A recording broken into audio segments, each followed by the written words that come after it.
juin au 3 juillet se tiendra à Séville le plus grand rassemblement de la communauté internationale sur les questions de financement du développement. Une première en 10 ans.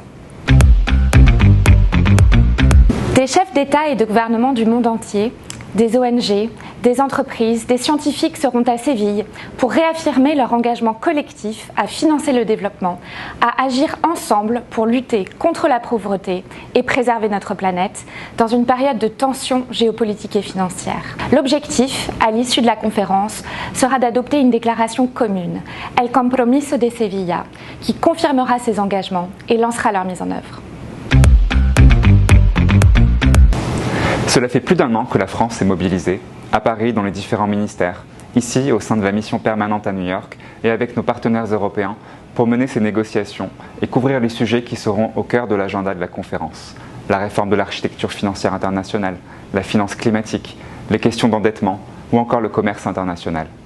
La France porte une attention toute particulière à la question des populations les plus pauvres et les plus vulnérables, pour lesquelles nous sommes déjà engagés dans le cadre du Pacte pour la prospérité, les peuples et la planète, le 4P.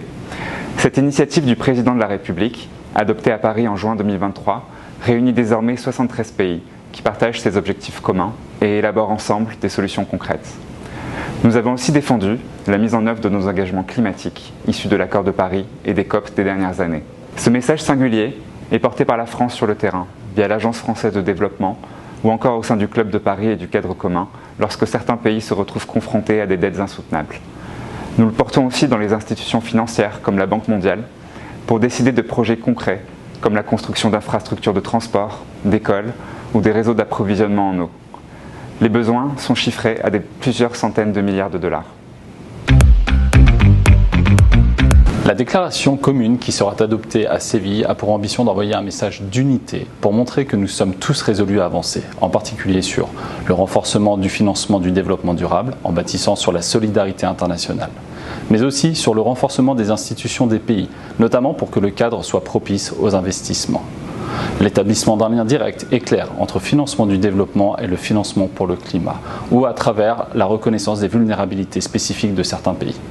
Un engagement à avancer par ailleurs sur davantage de transparence en matière de fiscalité et de lutte contre la criminalité financière, afin que les richesses créées bénéficient d'abord aux populations. Et enfin, un message d'unité pour faire évoluer nos institutions et nos outils au monde dans lequel nous vivons aujourd'hui. Alors que les Nations Unies célèbrent cette année leur 80e anniversaire, cette conférence sera une étape importante pour avancer vers un financement du développement juste et durable. À très vite à Séville.